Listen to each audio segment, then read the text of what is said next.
Hey guys, welcome back. This is Thelefevrefever, and today we are back for a 200 subscriber special video. And before we begin anything else, I'd like to thank you all so much for making it to this point, considering how young the channel is. You know, it's only over a year old.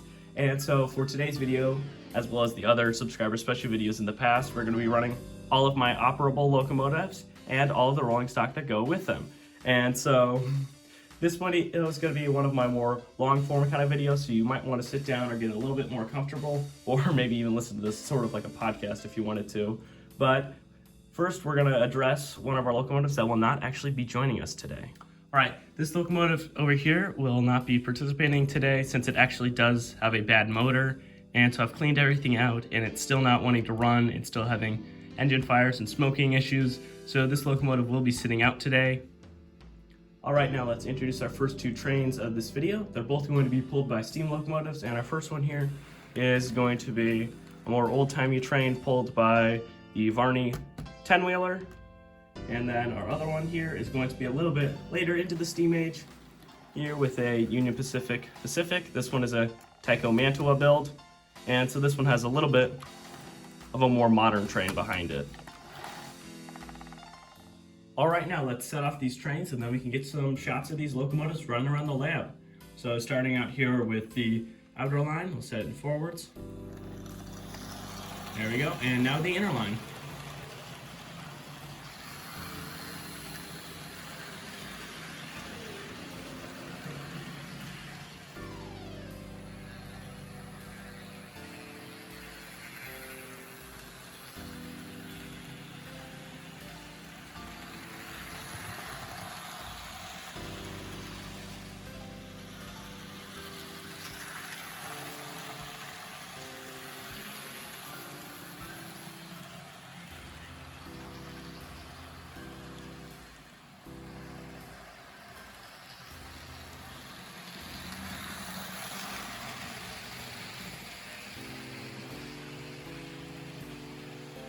All right, now let's try to see if we can get these engines to stop and shut here. First one is coming in, and that's the inner line. There we go, and now the outer line. Stopped it a little early there. But now let's get these two locomotives put into the sidings back there, and then we'll swap out our next set of trains. All right, now our first two locomotives have been put in the sidings, and now let's move on to our next set of trains. Our next two trains are both going to be of the smaller variety compared to the steam locomotives.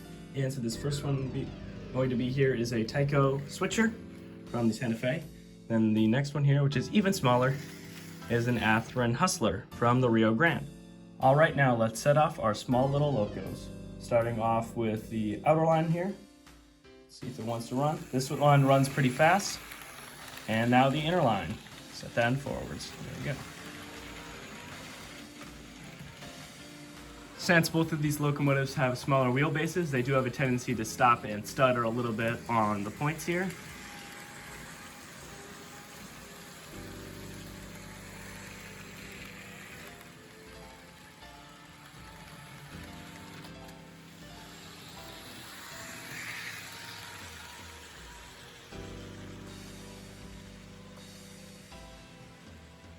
The Athearn Hustler locomotive is the only band-driven locomotive in my collection, meaning that it's very speedy, yet it also has a tendency to stop very quickly. All right, now let's try to see if we can park these engines in shot here. First one coming in is the Santa Fe Tyco switcher, and it's coming in. There we go. All right, now just waiting on the Hustler unit. And there it is. All right. Now let's get these locomotives into the sidings, their trains switched out, and then we'll get on to our next set of trains. All right, now the locomotives have been added to the sidings, but they are kind of a little bit covered up and overshadowed by the larger steam locomotives in front of them. All right, now let's introduce our next two locomotives. Starting off here, we have the Tyco GP20 from the Illinois Central and the Lifelike Campbell Soup locomotives. These two engines will be running together since they're kind of shared rarity in the model market, since these locomotives don't often pop up, and I have heard that they are a little bit more rare and elusive. Alright, now let's set off our rare locos. Starting off with the outer line here, we'll set it in forwards. And now the inner line.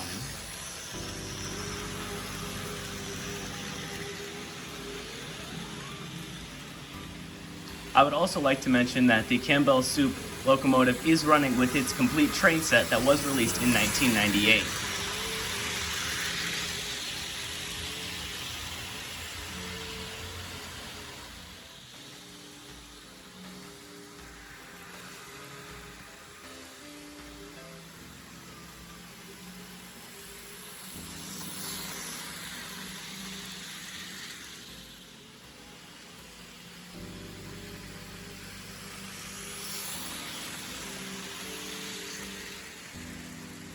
Alright, now let's try to see if we can stop these locomotives in shot. First one coming in is the GP20. And there we go. Alright, now racing on in is the lifelike unit. And just overshot it just a little bit. Alright, now let's get these locomotives into the sidings. Their trains swapped out, and then we'll introduce our next trains. Alright, now the sidings are almost actually full, so we will have to overspill into these other little side kind of grass areas, but the two locomotives have been added in, and now let's introduce our next two trains. Alright, our next two locomotives are both Bachmann locomotives, and starting off here is my very first locomotive that I ever got, and I got it as a part of a train set. This is a Bachmann F9 from the Union Pacific. Then this next one is a Bachmann Spectrum diesel, and as it says clearly on the side, this is a GP30. And so this one has a pretty unique Oreo kind of livery, as I describe it, because there's black, white, and then black, very similar to the food itself. And this one's going to be pulling kind of a matching black train with it, while this one's just me pulling a fairly mixed train. Alright, now let's set off our train. So starting off with the outer line here, let's see if the GP30 wants to run. And it's going to slowly accelerate there. Take these ones a little bit slower, but this Bachmann F9 is a little bit quick. There we go, and they are off. The Bachmann F9 unit has actually been customized on the inside a little bit by adding some extra weight to it, which is actually just a bunch of US quarters added to the inside and taped together just to give it some more weight, so it can actually pull around double of what it originally could out of the box.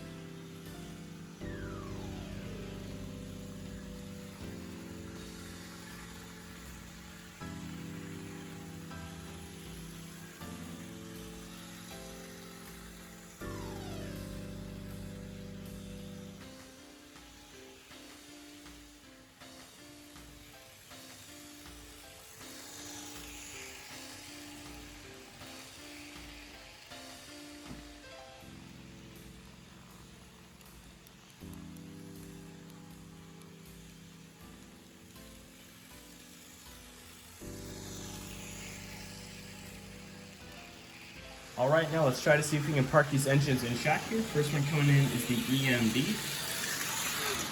There we go. And now the GP30.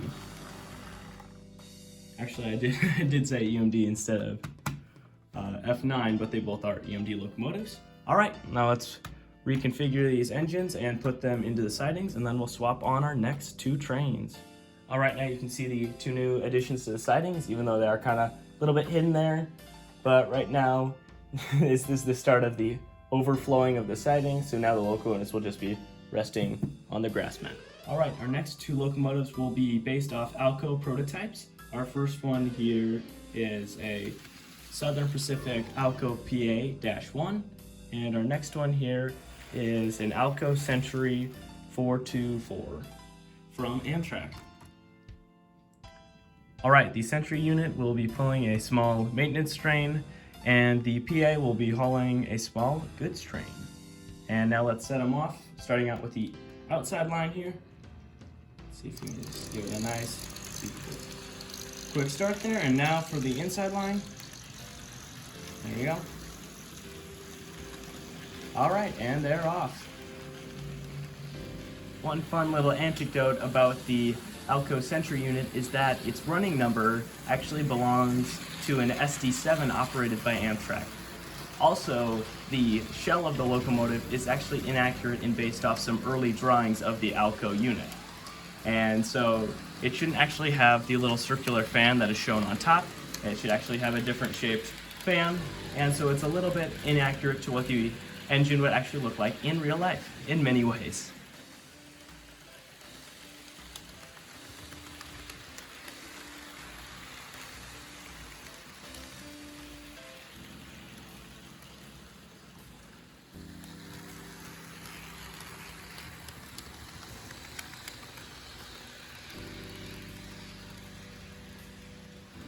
Alright, now let's try to see if we can park these engines in shot here.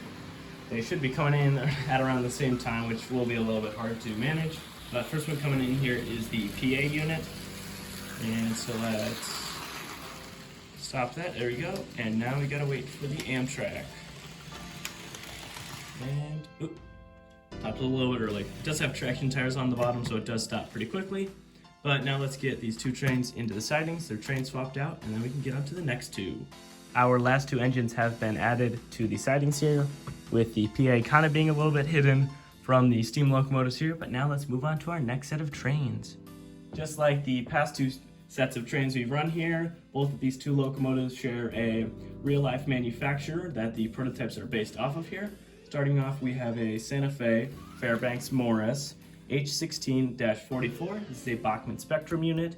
And then we have two Alco Eriebuilts, an A unit and a B unit, and these are also from the Santa Fe, number 90 and 91. Interesting thing about these is that they actually have submarine engines on the insides of them, and so that makes them very unique. As per usual, we're going to start off with the outside line here, so let's see if we can make that go at a reasonable speed, and we'll set it off. And just a little bit faster. And now the inside line, set that off as well. And off they go. The two Erie-built locomotives were actually a gift from my great uncle. And so they actually haven't run until I actually got them on my layout.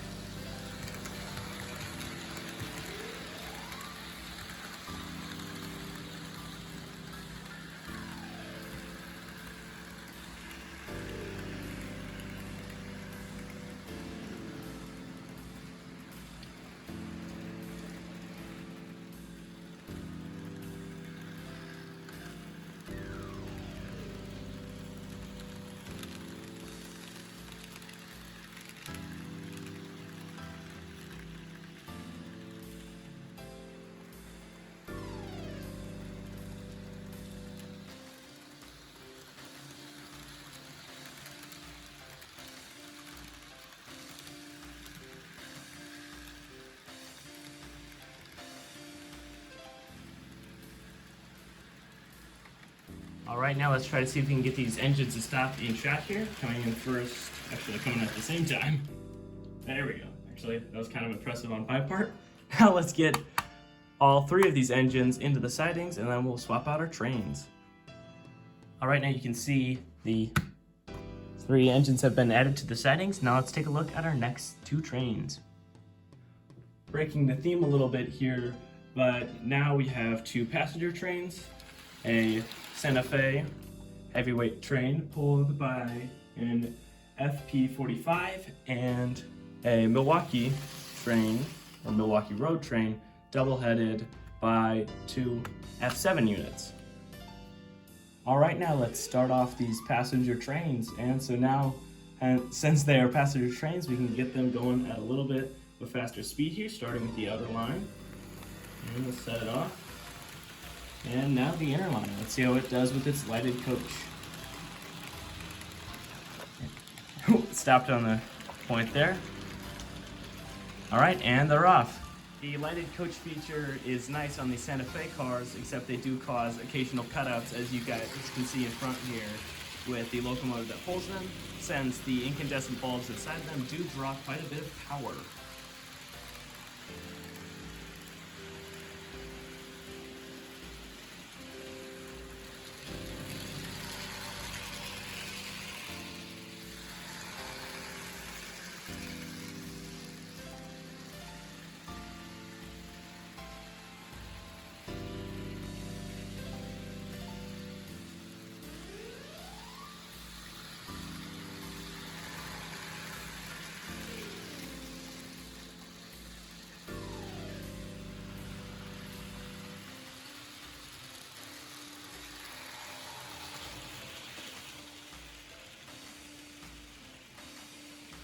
All right, now let's try to get these speedy trains to stop and shop here.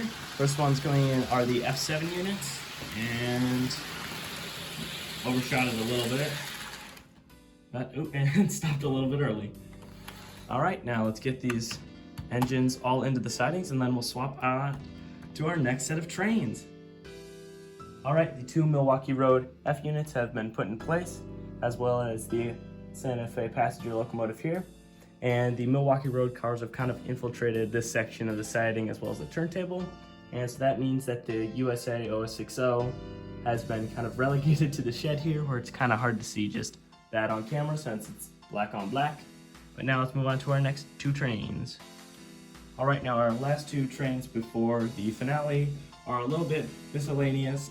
And so starting with the outside line here, we have a U-boat. This one is a U30B. And so it's a pretty basic train with locomotives here, but except on the end with the little small maintenance car. So this maintenance car showed up 4 times throughout the video. I'd like you guys to comment on if you noticed any other cars that showed up more than once. Now this next locomotive on the outside line is a Tyco Alco Century unit, and this is a Century 430, as it's kind of, blatantly said in the numbering of it itself. And so when I said this was a little silly, it kind of alluded to the giant US Air Force missile that's kind of just on the back of the train here. All right, let's start off with the outer line and set that forwards. And there we go, at a moderate speed there. And now the inner line, which might rock it off or might go pretty slow. That's one of the weird things about this Santa Fe unit. All right, and they're off. While we're showing off these last 2 trains before the finale of the video, I'd like to know what your guys' favorite locomotive or train that ran today was, just down in the comments down below.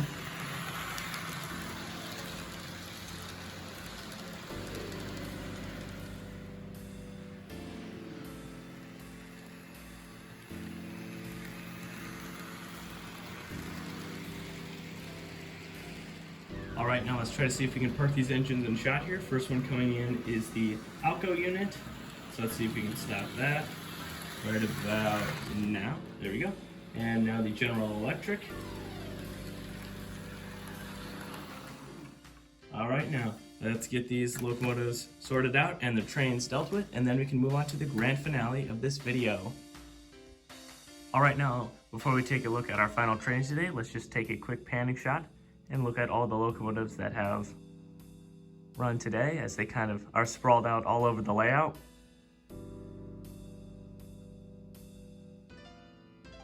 Introducing our final train now, if you could have not guessed by the thumbnail or the other 2 subscriber special videos that I've done, is obviously the Amtrak GG1, but this time it actually has some Amtrak passenger coaches behind them. I know these bi-level cars would not have technically run on the Northeast Corridor where the GG1 would have operated, but it's still a nice thing to have at least some sort of Amtrak cars to go behind this locomotive. All right, now let's set off our final train for the day. And so setting it off in forwards. There we go. I would like to thank you guys so much for watching and making it towards the end of this video here. There will still be a few more shots of the locomotive running around. Another thing I would like to comment on, and thank you guys for, is hitting 200 subscribers so soon, especially after hitting 100 subscribers just only in November of last year. All right, now let's get this one last shot, and then we'll go to the conclusion of this 200 subscribers special video.